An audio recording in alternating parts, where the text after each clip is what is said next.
We often want to look at the graph of a piecewise function.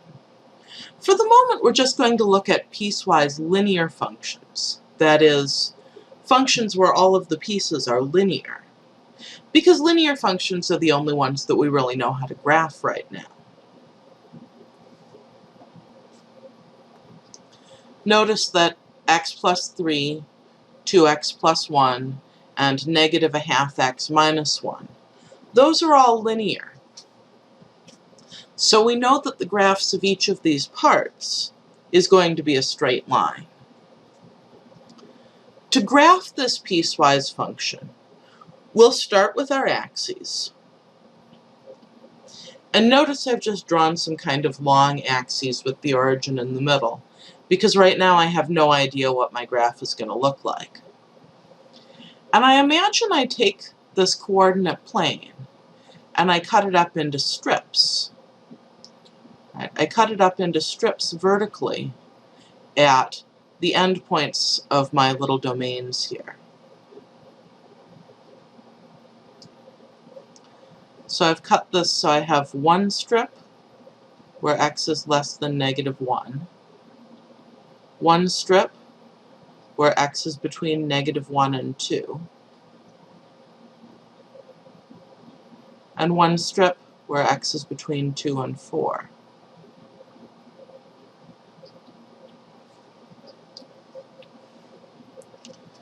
On this part where x is less than negative 1, this is going to look like x plus 3. In this part, it's going to look like 2x plus 1.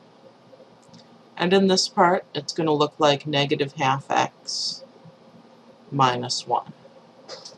Now, we know that in order to graph a line, we just need to get 2 points on the line.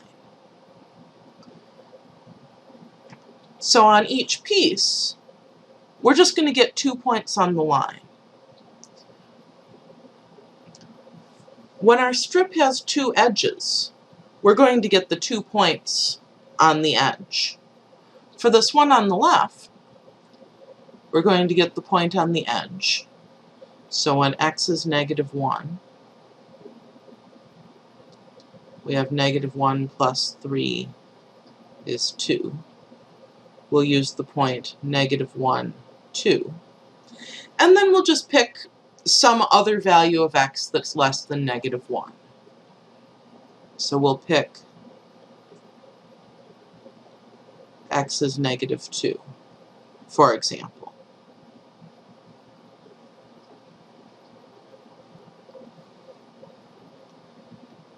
Negative 2 plus 3 is 1. So we'll have the point negative 2, 1. Okay, now notice that x equals negative 1 is not itself in this domain. That means when I draw it on the graph, I'm not going to draw a dot at this point negative 1, 2. I'm going to draw an open circle at this point negative 1, 2. Values of x that are very close to negative 1, like negative 1.001, that's going to be on the graph. But this point, negative 1, 2, isn't quite.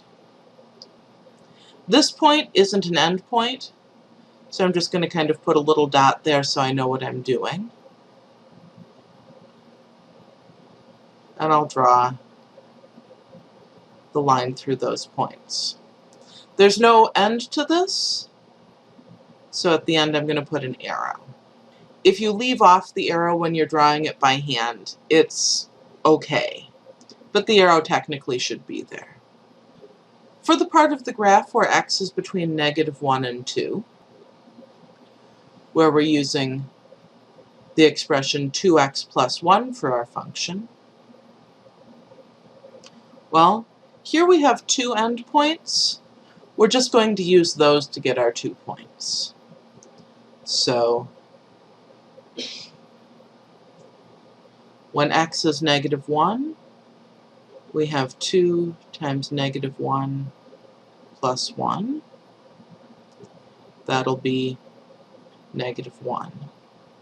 So we'll have the point -1, -1. When x is 2, we'll have 2 times 2 plus 1 is 5. So we'll have the point 2, 5. Just like before, this point gets an open circle because x equals 2 is not actually included in this part of the graph. So we draw an open circle at 2, 5. This point, however, x equals -1 really is included in this part of the graph. So this point gets a filled-in circle because the point is really there. So we put a filled-in circle at -1, -1, and then we draw the line connecting those. Finally, for that last part, where x is between 2 and 4, again, we have both endpoints here. We'll plug those in to get our points. When x equals 2, -1/2 times 2 minus 1, that comes out to -2. So we have the point 2, -2.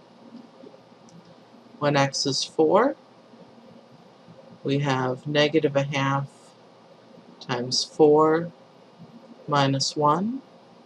That comes out to -3. So we have the point 4, -3. Plotting that on our graph, notice x equals 2 and x equals 4 are both included in this interval. So we have filled in circles.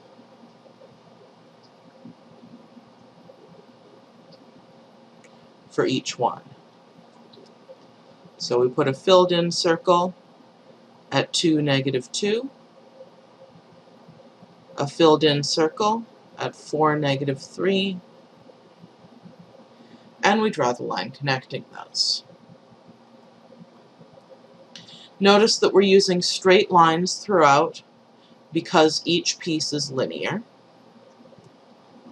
And also notice that each piece we draw, if it has an end, it has to end either in an empty circle or a filled-in circle. And this is to show whether or not the endpoint is included. That is, whether that point is actually part of the graph.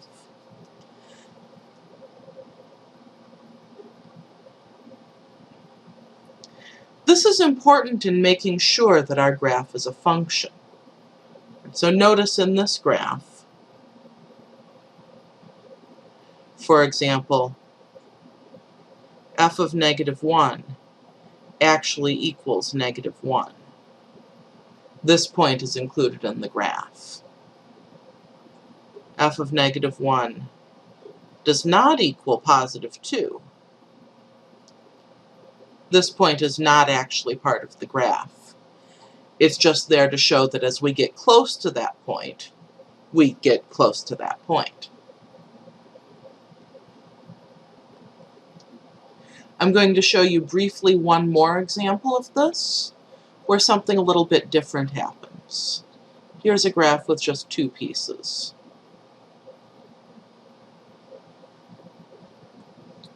Here my function is f of x is 2x minus 4 for x less than 3, -2/3 x plus 4 for x greater than or equal to 3.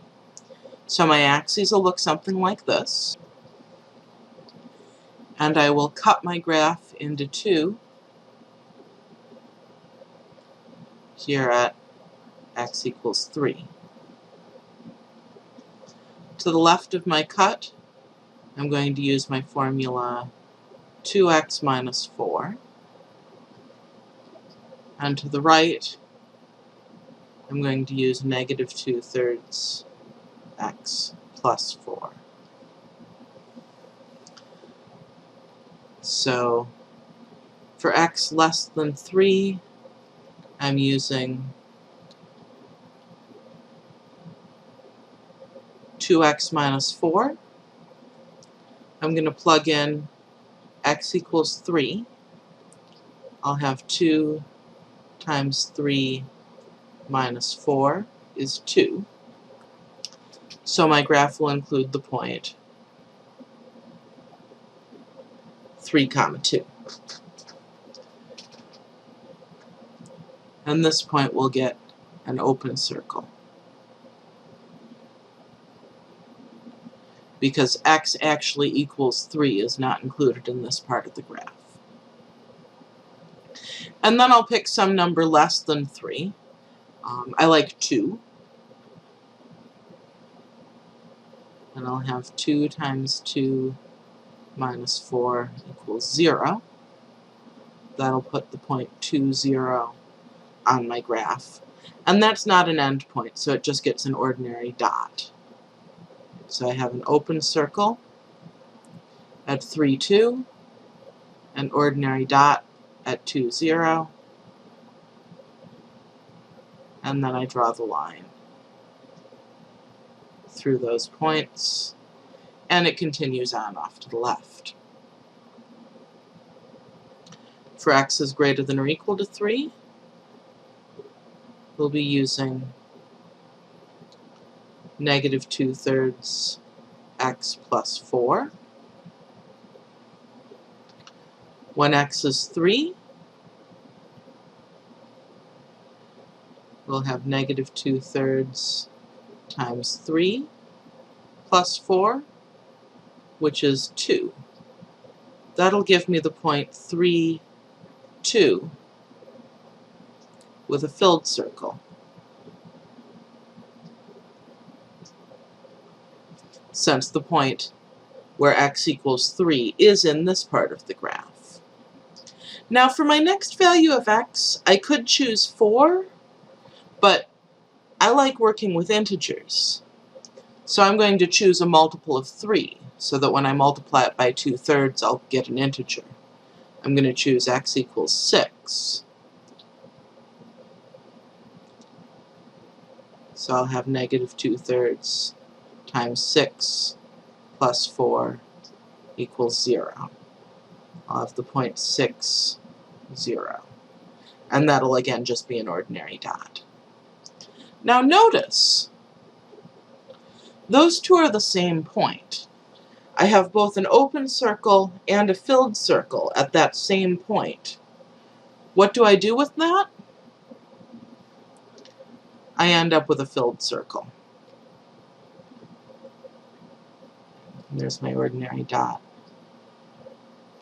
I draw this line. Why do I end up with a filled circle? F of 3 really does equal 2. So I definitely want, on my final graph, to have a filled-in circle at the point 3, 2. What we notice is that if we have an open and a filled circle at the same point, the final graph is going to have a filled circle.